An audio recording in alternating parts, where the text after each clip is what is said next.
What makes the greats great? What makes the successful successful? What makes the brilliant brilliant? Our Tuesday meetups with the celebrities of pharma industry and science are your one-stop shop to all these answers and more. Join us for Pies of Life, an initiative of the Biopatrika Industry Mentorship Program, where we bring your dream mentors to you.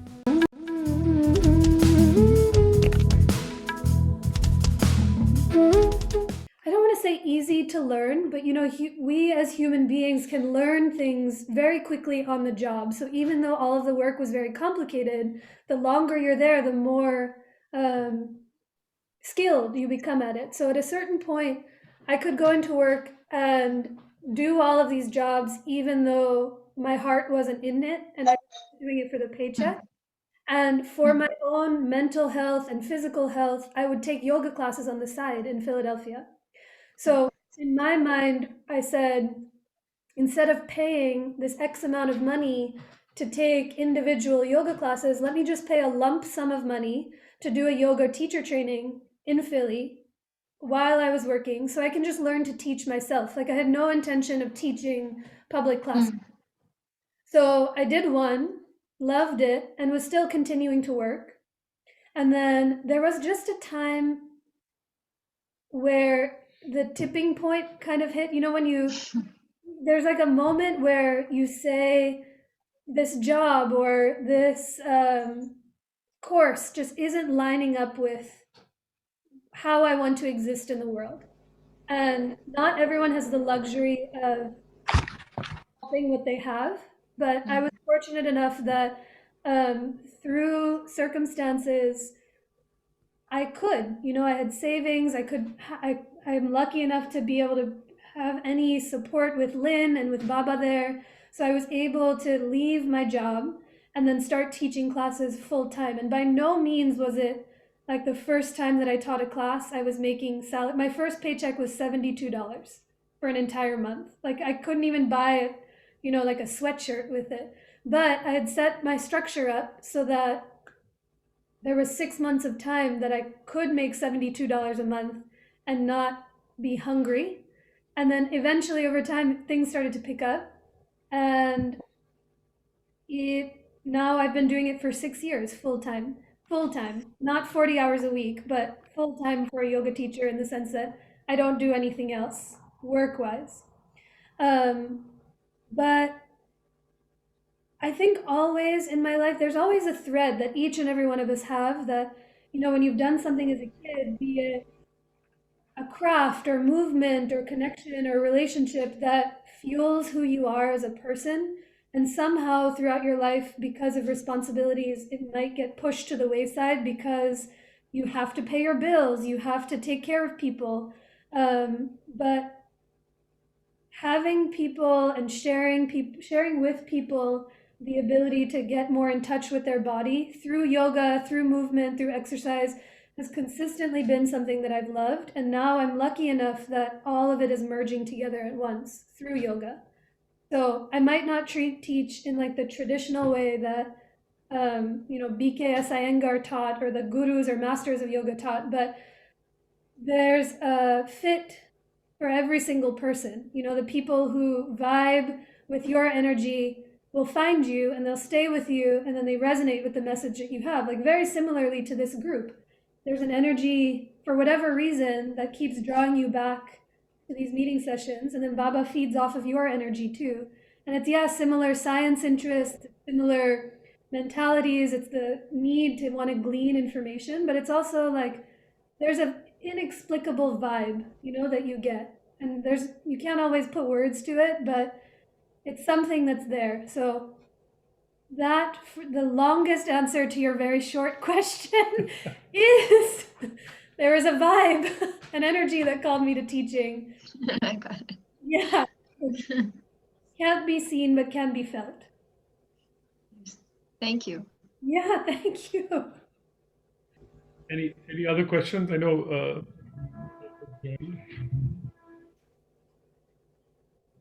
Yes, I want to ask one thing. Hi, Anisha. My question is what are the things in which you admire and that help you to get motivated? Things or people, anything? Yeah, anything of Naren sir, which helps you to get motivated, which you admire, sir. Well, just you see, Baba has done this thing for years where he has,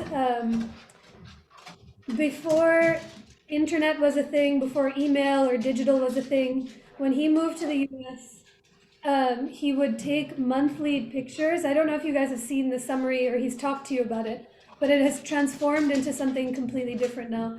But he would take film pictures, and every month or every 6 months, he would send a mail package of it to my grandparents, to his parents. And so for the last 35 years, we have these photographic, like a time capsule of his life, my mom's life, my life, just like anyone has photo albums that are curated, that are in chronological order with explanations and descriptions of where we were, when we were. And the motivation is every once in a while I'll look back on those pictures and I'll look back on these generational family pictures that we have. And it's just such a reminder that not everything I have now can be taken for granted, if that makes sense. Like, if he wasn't in the picture, this life that I have would be very different than what it is now. Like, not only would I not be in existence, but the, the freedom, the ability to be who I am wouldn't exist. So that's a big driving motivation to constantly be reminded of Yeah, that. Yeah. it's so nice because father and a daughter relationship is so strong. Like we can rely on them like totally. Yeah. Exactly. Does everyone's family live close to where you are? Yeah.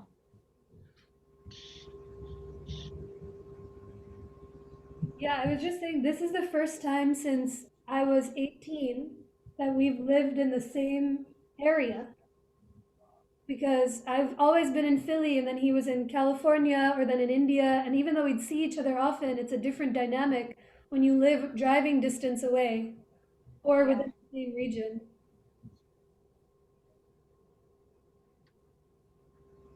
Yeah. Yeah. Hi Exactly. Anisha, this is Prajita. Sorry, I got a little bit late. So I just wanted to ask you, did you ever felt any kind of pressure being sir your father? Like, he's a big scientist and definitely you are also doing great in your field and all. So did it affect you like, or taking your any of your decision like you when you wanted to leave your say research and join yoga or something. Sure. So did that, yeah. Yeah, I mean, absolutely, especially when I was working in that previous lab that I was working in. He was, everybody knew his name, everyone knew my last name. There was an expectation Yeah. to have a certain understanding of the field, which I did not at all. Like I walked into that lab barely knowing what a T cell was. I mean, I knew because I'd studied it, but I had no idea how to do anything with it. But I was pretty bottom of the totem pole, in that lab. Like I was just a little flick. Um, and so it was easy to skirt under the radar for me. Not to devalue his importance, but it was very easy for me to kind of just do a job and then go home. But I mean, there's of course some internal pressure. I don't know if it was a pressure in the lab, but an internal pressure to live up to the legacy and to the name and all of the interest and research that he has. I was definitely there. But at the end of the day, I kind of knew that for better or for worse, that my heart truly wasn't in it. I was doing it because it was the carved out path for me that was a great path, had I continued to pursue it. There's no, um, it just was, it took me a long time to realize it wasn't the right fit for me. And that Yeah, even though we are related and there's genetics in play, it took a lot of time and a lot of struggle for me to deviate from that Yeah. path. Actually, I just remembered. Not only were you in Carl June's lab, but you were also in Jim Wilson's lab and Don Cohn's lab Yeah. in UCLA. So it's not one. She was in three major international, the top of the line labs during her internship. But the difference is, like, now in retrospect, I know and I understand, but when I was in it, I was 18, 19, 20, and I didn't realize the impact or the scale that these labs had. In my mind, I was like, just got to get it on my resume, figure out my master's, my next step, this, like go to achieve what was coming up next. And really, I wasn't figuring out what impact I wanted to have in the world. So I the pressure was significantly more internal than anything else. Yeah, but you should listen to your heart. That's more important. So you took the right decision. Thank you. Sometimes it's hard to remember. Yeah. Great. I know Rai and Shalaka and all you joined a little later. But if you, oh, anyone, actually anyone, if anyone has a question.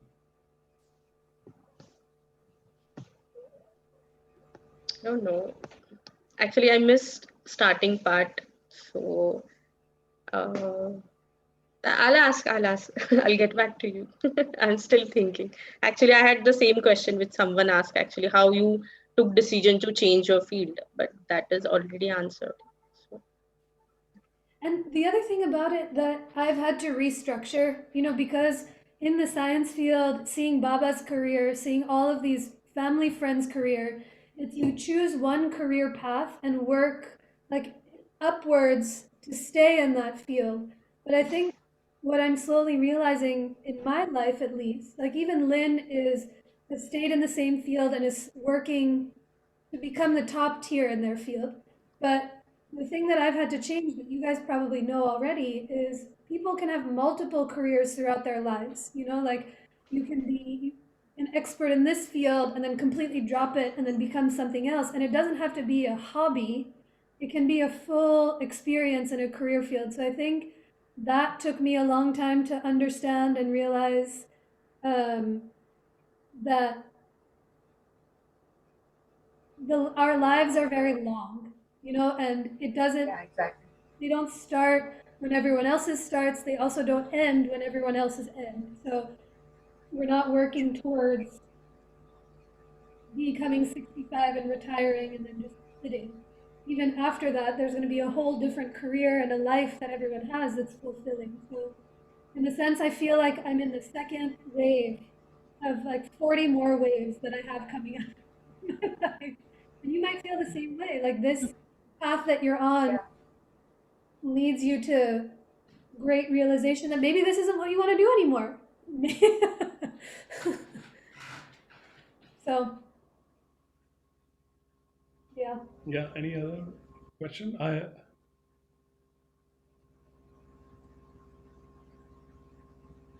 Yeah. I had one more, if that's okay. Yeah. Yeah. Okay, after you, then Purna. Okay. Oh yeah, she can go ahead. No problem. Okay. I would just like to know whether, so how exactly, first learning yoga, then teaching yoga has changed your life? Well, yeah, many ways. I working in a lab behind the scenes. I mean, this is kind of the shtick that I say to everyone, but you're very isolated. You're obviously you have coworkers, obviously you have mentors and bosses, but at the end of the day, you are in your own brain working on cells and kind of, I was at least spending a lot of time alone. And yeah, you have a lot of impact to humanity because all of the work that you're doing is going to transform someone's life. But I found that I was much more engaged and stimulated with human to human contact. So every time I would take a yoga class, even before I started teaching, there's just an experience in my body of being so in my body, like being able to control movements, to control breath, to understand all of these subtle signals that my body was telling me that felt so empowering that I instantaneously knew if I can figure out a way to share this with someone else, like of course I want to have this give this experience to other people. And it's sometimes very drastic, occasionally it's much more subtle, but the ability to own your body, to be in a relationship with yourself before anyone else, to understand why you are the way that you are, was a feeling that I'd never gotten anywhere else. And now teaching it to people, and most recently hearing a lot of positive feedback. Like, it's always nice to hear good things about yourself, but especially during the pandemic when I haven't taught a single person in person. It's all been online. And people are still coming back. They're still receptive. They're still telling me, like, everything that you're saying is wildly helpful. So it's very liberating. It's very life-changing. And even sometimes when you feel like nothing you're doing is making a big difference, you don't even realize the ripple effect that you're causing in people's lives until, somebody shares it with you. So in that sense, it has completely changed my life in the way that I'm always thinking about how I'm moving in space, how I can take care of myself, and how I can just the golden standard that I have is there's a yoga class that I was taking, and there's a 72-year-old person who takes the class, and she does handstands in the middle of the room. I can't do a handstand at all, but the goal for me is to become that. So right now I'm not in my peak. I'm still working towards having this lifelong practice and having it built into my life to make me get better as I get older. And it bleeds onto other people, like everyone who you're around becomes aware of themselves even more. So in that sense, changed my life 1000%. If I can add a few things here, and Anisha, if you don't mind, you can do this. You can say something about Durga. I'm going to tell you. It should have been so obvious to me, but it wasn't that obvious. It only occurred to me later on, in maybe 5 years ago, when I started taking classes, yoga classes by Anisha was teaching. That our scriptures, our Hindu scriptures or whatever scriptures that we learn, Ramayana, Mahabharata, and everything, is actually a manifestation. The way one interpretation of the manifestation of all of those stories is every character in that play is you only. You are Bhim, you are Sita, you are Ravan, you are everyone. Every character is you at different stages of your life, right? It's basically human personality presented in different ways. That perspective of these mythological stories, I didn't realize till 5 years ago, and that started only when Anisha was teaching the classes, and I said, "Oh my God, this is a completely different interpretation that I never thought, I never knew."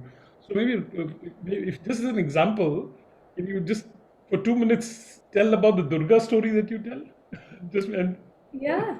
I mean, you guys all probably know this story. I've heard this story. I take it from these guys when I was a kid. There was no Hindu studies school in the rural country towns that we lived in. So the way that they were like, you need the culture, is they would give me the Amar Chitra Katha comic books and say, like, here's the one of Durga, here's Hanuman, here's Ramayana. And I've saved them, and I read them as a kid, and now rereading them as an adult, it's, like you said, they're all of every character in the story is every version of us, the good, the evil, and even in between. And these stories have happened just like the human condition. They have happened for thousands and thousands of years. And although, yes, we are each an individual and have different personalities and qualities, almost all of the stories that we're living through have happened before. So that's why history is great. That's why all these texts are great. So the very watered down version of the Durga stories that I share for all of October when it's Navratri, tonight I'll share a different story of her. and then weave it into a yoga class of how we are Durga, how we are the warrior, how we are, every quality of her. It'll start. One of the stories is this. Once upon a time there was Mahisha Asura, the demonic god, the water buffalo. And the very first picture in the comic book is he's in Vrikshasana on a mountain. He's doing tree pose and praying to the gods. And seeing that as an adult, when I read it as a 5-year-old kid, I was like, mind was blown. Anyway, he is a great demon. He is doing all of his penances to get the attention of the gods. So the story here is even very evil characters deserve their power because they are also doing the work to get their power. Does that make sense? Like they're not just sitting by on the couch thinking of how evil they can be. They are systematically creating havoc and chaos and torture in order to become more powerful. So that's one example of how we are every character in the story. So Mahishasura, he wants the boon to be immortal, to never be killed by any man or demon, thinking that he can never be destroyed by a goddess. And so he destroys the kingdoms, he takes the seat of the gods, and then they pray to Durga to emerge. And she slowly comes, and the story that I share describes all the weapons that she holds, that she rides on the back of a lion, that she always has that very serene face. And Mahishasura starts to come in his water buffalo form. He attacks her as the snake, as the tiger, and as his 15 different animals. And very swiftly, she starts to defeat every demon. And then she kills him at the end of the story, like we all know. And the very simple yet effective parallel that I share is that our modern day demons exist in many different forms. Our modern day demons, it's not a water buffalo that it's attacking us, but it's these existential thoughts. It's traffic, it's an email, it's like a paper cut. The demons that we face are very real, but the story of Durga teaches us that we have all of the weaponry that we need. She had the weaponry to defeat the demon. We have this arsenal of weaponry to help kill any demon that we're faced with. And then as yogis, the most powerful weapon is your breath. And then you start to do a whole practice around it. So like that for a whole month, it's a practice in storytelling, which is not easy. And it's a practice in creating another world for other people to imagine, to see themselves as bigger than they already are. So that's a lot of what yoga, that's another thing that's transformed a lot, is that it's not just yoga, it's not just the asana or meditation or doing the poses. It's all about showing you and showing all of these other people how they're so much bigger than they think. They have so much more capacity than they could ever know. And that, we are so much more. There's so much more to each and every one of us than just meets the eye. And I think hearing that every so often helps you become not stuck in the patterns that you think you need to take. Anyway, long story short, I love to do stories and share them because this might be an insensitive thing to say, but almost everyone that comes to class is a white person and they eat it up. They're like, oh, Durga stories from an Indian person? Incredible. I have to know. You must be you have to know all the information, which I definitely don't. I have the comic book underneath the computer and I'm flipping through the comic book as I'm teaching the stories. But anyway, humility is always a great quality to have too. Can I ask? Yeah, go ahead. So where do you see yourself in next 5-10 years? I think what you are very attached to yoga. So what you want to take it to? Yeah. I know that I want to keep teaching forever. So in the sense that even if it's not my full-time career, I know that offering and sharing yoga and keeping this going has been so fulfilling for me. And even if no one comes, I love sharing it as a skill set. But I want to start to create a small retreat center. There's a lot of people in the city, and I think the pandemic has made people reorganize where they live and why they live there, because so many of my friends in the city um, moved here for a job, and they're living in a small apartment, similarly to stories I'm sure you have heard, where they're just living for um, like it's not a permanent place for them to be. So they're realizing that they want to move out into the country or be farther away from people, or have more space to open space, which we're lucky enough to have a lot of here. So there's a lot of my yoga teacher friends and fitness friends who want to do just day retreats. Like one day, bring out a group of people, do some nature thing outside, have a nice meal, and then go back to the city to kind of have like a mental reset. So, my hope and dream is to turn this space into a retreat center, like a small, not every day have someone here, but maybe once a weekend or once every few weeks, host people and be able to offer it as like a calm and healing place for friends. So that's the long term plan. And then maybe it's, I realize it's not very career driven, it's much more like, what do I want my life to look like? How do I want to feel in 5 to 10 years? Like, I want to feel stable. I want to feel loved. I want to feel surrounded by nature. I want to feel like I can take care of other people. Actually, I don't even wish that anymore. I think maybe if you asked me that question last year, I would probably would have said, I wish I would be making this much money, or like this degree under my belt, or this job that I should be having, but it's pivoted and shifted a lot away from that. So, retreat center where everyone can come. Sure, we'll visit someday. Rai, go ahead. You can unmute yourself. It's like little different question actually. Um, no doubt, Naren sir was always there with you. But what was the reaction of your family and your close relatives when you shared this relationship of yours and Lean? So, what was their reaction? Because in India, people generally don't react it to such type of relationships in a normal way. They look at this in a very different way. So, what was your reaction, and how you and sir faced your relatives and your closed ones? Like they were reacting normally, or what was their reaction? Well, I think this question is the reason why I am like so proud to be his kid, because as far as we know, we didn't have any queer people in our family. Nobody who was out. Maybe there might have been, but they might have hidden it. So who knows?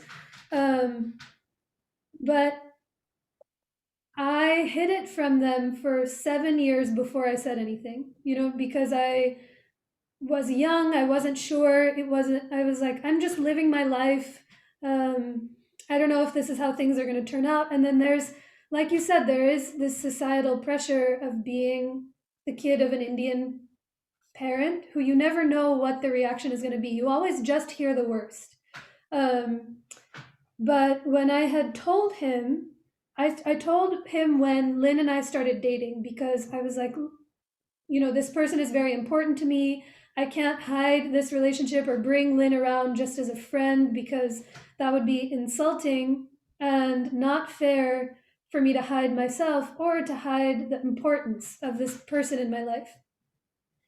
So I told him actually we were visiting my cousin, and I told him on a train ride, because he had asked me, like, who do you rely on for support, or who do you talk to about difficult things? And I was like, well, actually, I'm dating this person named Lynn. We're going to move in together. This has been going on for a while.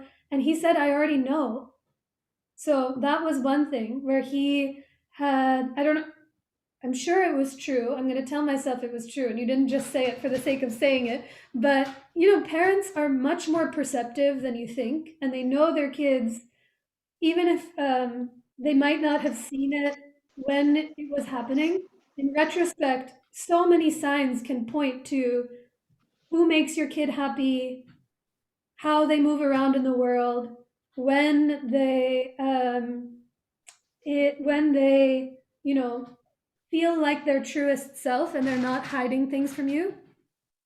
So I told him, and he said he already knew. And then a few months later, I told my mom, who didn't react to it as well because she feels the societal pressure. She feels, what will people think of me when this is my daughter?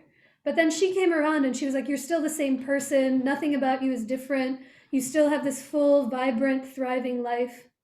And what Baba really did, which I didn't realize until afterwards, is he was living in India at the time, or he'd moved to India, and he told every single person in our family, he said, Anisha is dating this person, she's queer, if you have a problem with it, you tell me and do not say anything to her.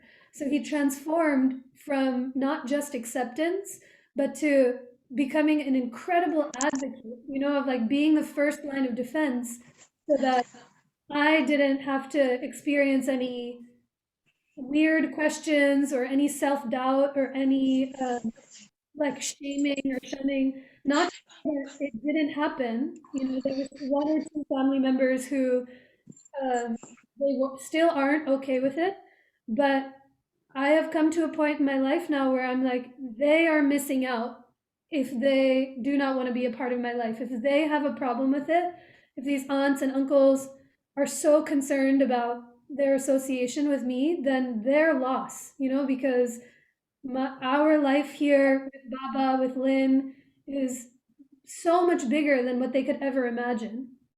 So it was not easy in the sense that it took a very long time for me to not only come to terms with it for myself, but also to share this big thing with your family, because it's coming out, it's introducing your person to them in a society that, like, divorce is also not great, breaking up is not great.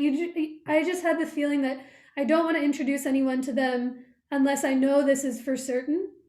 And so there's also that pressure of like, what if anything happens to me and Lynn and I did all this work for nothing? But it's important to share every up and down with the people who are closest to you. And that took a very long time to learn, that you don't have to hide parts of yourself in order to make yourself feel perfect, because no one is, nor will they ever be.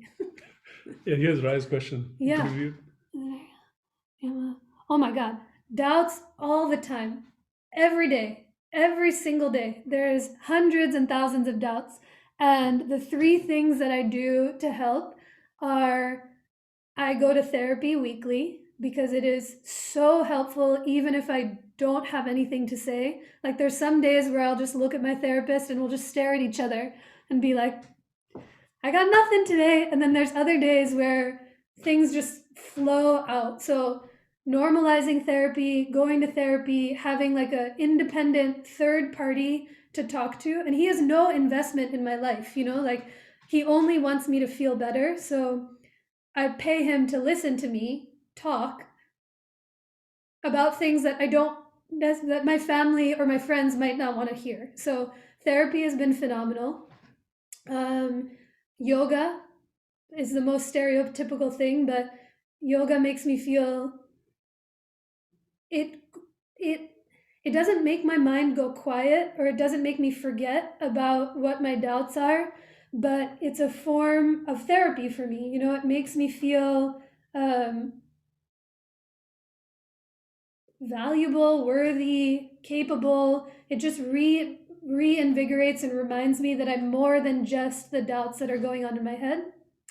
And then the third thing, I mean, it's so simple, but pets have changed my life. We have 2 dogs, and taking care of something else and not centering myself all the time, like, because as an only child, as somebody who's grown up far away from family, it's very easy to be like, oh, I'm the center of all of my problems. Like everything is going wrong to me. But even just very simply having to feed and take care of your dog and make sure that they're okay. Same thing with kids or family. Just reorienting my problems makes them feel a little smaller and more intense than they are. It doesn't make it go away, but it just helps lessen the impact that it has on me.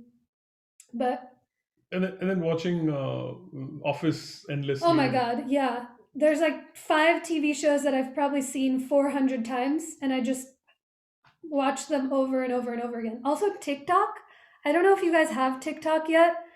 It's my quarantine vice. This is so unrelated, and I'm sorry if it's like bottom of the barrel, but it's there's a whole portal of incredible resources in social media. Like as bad as social media is, it also helps you connect, especially during pandemic when people aren't close by. It helps you connect not just to your friends, but it helps you meet and see people who you don't even know yet, to be like, I need to see things that I haven't seen yet in order to know that my world is bigger. You know, like it's easy to get stuck in your own house, it's easy to get stuck in your own problems, but TikTok, the solution to self doubt. No.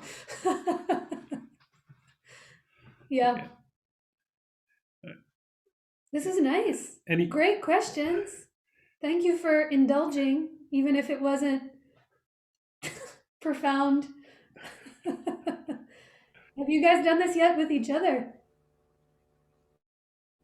No, we haven't done each other. Any other questions? Yeah. Oh, one more. Anisha, so in near future, are we getting privilege to learn yoga from you sometime in India? Yeah. No, you can learn I mean, online. on Zoom. Yeah. You can do it on Zoom. Yeah. You can actually learn from. And a question from Rai. Follow up. Any moment that you would refer to as a turning point in your life? Not yet, but I know they're coming. I'm hopeful that they're coming. I mean, there's small ones, but I don't think, as of right now, I feel like I'm so in the thick of it as far as like figuring out how to make an impact during the pandemic, how to keep myself sustained during the pandemic, how to keep relationships going during the pandemic, because it's very different. As much as I like to think it's normal, it's been a big adjustment to living during this time, you know? And it's noteworthy to remind ourselves that we are doing extraordinary things, even if we're just sitting on the couch. Like it's hard to remind yourself that it's, you can't always be productive. Sometimes rest is very productive. Sometimes taking care of yourself is significantly more productive than crossing off to-do lists, because the lists will always be there, but you might, you know, you might not. That's not what I meant. But you know, you only have this one person and one body, so we have to do everything that we can to try and take care of it so we can take care of each other. So that feels, I think that's a turning point, not trying to finish lists. Okay. But yeah, yoga, anytime. If you ever want to come to a class of mine that I teach, if I don't set it up or something, just if you find me on Instagram or WhatsApp, there's like 7 or 8 people that I can let into class, bypassing the paywall. So you can just come and experience and be on video. Sometimes now when I take classes that I'm not teaching, I'll just sit down in bed and watch them as they teach and practice, and I'm just listening to them. And even that is helpful to me, even if I'm not actually doing all the movements. Mental yoga. Okay, so good. It's on the top of the hour. So Anisha, thanks a lot. Any last words? No, this was thank you for your time and your questions and attention. And as unnerving as it is to talk about your own life, it's nice. It's helpful. It's great. Thank you. All right. I'll see you on Nice the to other meet side. you. Bye bye. Thank you. Bye. Thank you. Bye. Yeah, thanks a lot.